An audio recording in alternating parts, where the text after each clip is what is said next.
wanted you all to see kind of what I'm up against here, just to kind of take you along the journey to see where we started, and then hopefully it'll be a flourishing garden.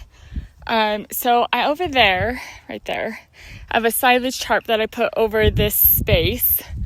It needs 2 to 3 weeks of really warm to work, which we haven't really had. But it has done some, like I can see here, which I discovered, that's thistle. I thought it was only in the one bed, but I'm seeing a little bit over here. So years ago, this was our garden space, but I haven't used it for a while.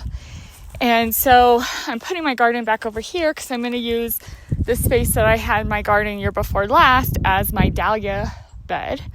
And so we'll grow the garden. Right now it's just kind of, you can see the perimeter here. I'm going to extend it back that way and over this way, and then some more here. I'll do some in-ground beds with some trellising, and then maybe some raised garden beds as well.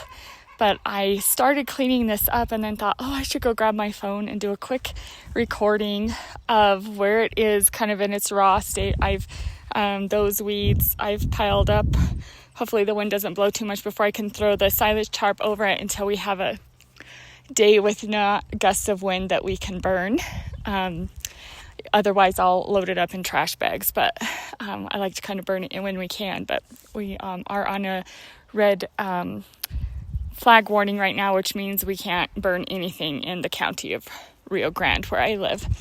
So in these bags, so in this one and this one, I had somebody give me some sheep's wool that I am going to incorporate into some of my planting. It's supposed to be slow releasing nitrogen, so it's supposed to be really, really good for the plants. That is enough to last me for a very long time. And then in this bag is some leftover kind of, I don't know if it's their trash or what, from hemp. So we have, my husband used to work for the hemp place here processing. And so this is what it looks like. And I actually got this for my chicken coop, which is over there. And I just turned an old shed into their coop. It's kind of right there. And that's where their nesting boxes are and they're roosting. The little barn next to it, you see it kind of right there. I do have that kind of closed off. We had talked about getting some chicks and some turkeys. And so what I've done before to introduce is when they're big enough to go outside, I've put them in there and closed it off so they can kind of get used to each other for a couple weeks and then integrate them into the flock. But I'm wanting them to use our new nesting boxes that my husband got me for Christmas. So I'm trying to close that little barn off because they like to go in there and lay too. But I'm trying to get them to use the other ones because it's tilted forward so the eggs roll and they don't eat them and then they don't get as dirty. But anyway, that's what we use the hemp for, and then these are the wool. And so when I get ready to plant, I will show you that. Today I'm going to finish cleaning up all these weeds, move rocks out of the way, and then get things tilled and till in some compost.